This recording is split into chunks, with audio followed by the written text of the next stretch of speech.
Eh bien, je pense que nous allons rester dans le numérique, si j'ai bien compris, avec vous, Pierre Descamps d'Andromède Océanologie, et vous allez nous parler de Donia. Oui, merci. Alors j'ai plein d'images à vous montrer. Malheureusement, elles ne seront pas projetées, donc je vais faire de mon mieux. On va déjà rester sur celle-là pour partir de la base. Il faut bien se rendre compte que l'impact du mouillage et des yachts a été extrêmement massif ces 10-15 dernières années, qu'il est toujours en augmentation. C'est des choses qu'il faut garder à l'esprit quand même. On a eu quelque chose qui pourrait s'apparenter à des méga feux de forêt sur Terre, c'est-à-dire des destructions des herbiers dans les golfs qui ont été vraiment très très extensifs. Donc moi, quand j'entends parler de projets à 10-20 ans, il me semble que c'est pas l'échelle en fait de temps et la vitesse des destructions. Alors évidemment, il n'y a pas que des mauvaises nouvelles, même si on mesure ça depuis maintenant longtemps. La bonne nouvelle, c'est que la réglementation qui a été appliquée en 2019 a été extrêmement efficace. À Andromède Océanologie, vous savez, on essaye de caractériser le milieu, de connaître le milieu, mais aussi de modéliser les impacts et de trouver éventuellement des solutions quand on le peut. Et la réglementation en 2019 a été extrêmement efficace. On est passé de 30% des bateaux de plus de 40 mètres qui mouillaient sur l'herbier à moins de 5%. Donc là, vraiment, il y a eu un progrès phénoménal qui n'avait pas eu lieu depuis des années. Donc nous, là, ce qu'on propose, c'est peut-être un peu différent de ce qui a été vu ce matin et peut-être même un peu en rupture. Ce qu'on propose, c'est de déployer un réseau de coffres d'amarrage destinés essentiellement à la grande plaisance, c'est-à-dire aux bateaux de plus de 24 mètres et disons jusqu'à 70 mètres. Des coffres d'amarrage de beau temps, je dirais, hein, c'est pas pour essuyer la tempête du siècle, c'est plutôt pour permettre au yachting, qui a été quand même exclu des petits fonds côtiers, de quand même avoir une activité économique.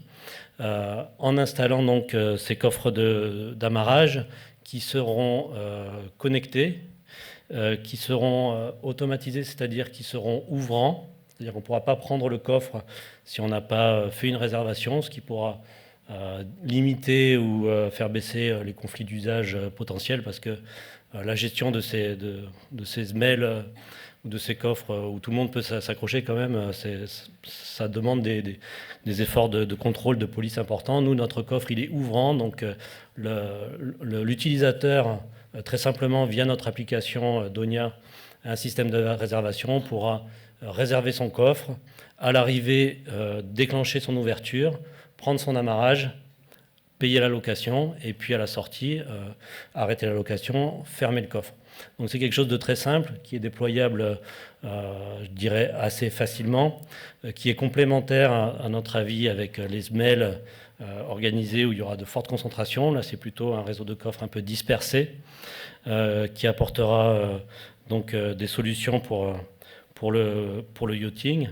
Donc, tout ceci, évidemment, repose sur des ancrages au fond qui sont peu impactants, donc plutôt des systèmes de châssis à encre à vis, avec de l'éco-conception, de manière évidemment à très très peu impacter le milieu. Le financement de notre projet est essentiellement privé. Là-dessus, nous sommes déjà aboutis.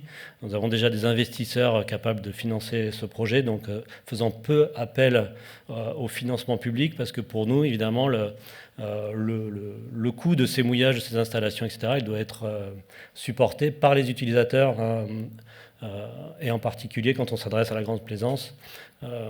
Je pense que ce n'est pas aux contribuables français d'équiper des mouillages à plusieurs millions d'euros, alors que c'est une clientèle quand même qui a les moyens de se payer ce mouillage et l'entretien de ces bouées. Donc notre financement est essentiellement privé, il est solide, et on propose d'adosser notre plan, disons, de coffre à un projet de restauration écologique des petits fonds, en particulier de l'herbier, qui a été très extensivement, je dirais, dégradé par ces années de mouillage.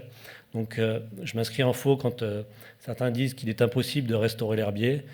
Il est possible de replanter de l'herbier, les résultats sont bons. Évidemment, ils sont très lents, il faut s'inscrire sur le temps long. Mais quand on a des centaines de mètres à reconquérir, si on laisse faire la nature toute seule, c'est des milliers d'années. Donc si on replante des petits îlots d'herbier, disons sur le trajet de la progression de la Posidonie, on va faire gagner des siècles à la nature. Et donc je pense que c'est très pertinent, même si on s'inscrit sur le temps long. Voilà. C'est déployable en 2022. À notre avis, c'est déployable en 2022, sous réserve que les autorisations soient données rapidement, puisqu'évidemment, il y a toute une chaîne industrielle à mettre derrière. Merci pour les 2 merci secondes. Beaucoup. Et puis donc, pour ces fameuses diapos qu'on n'a pas vues, rendez-vous sur votre stand. Voilà, rendez-vous sur notre stand. Merci. Merci.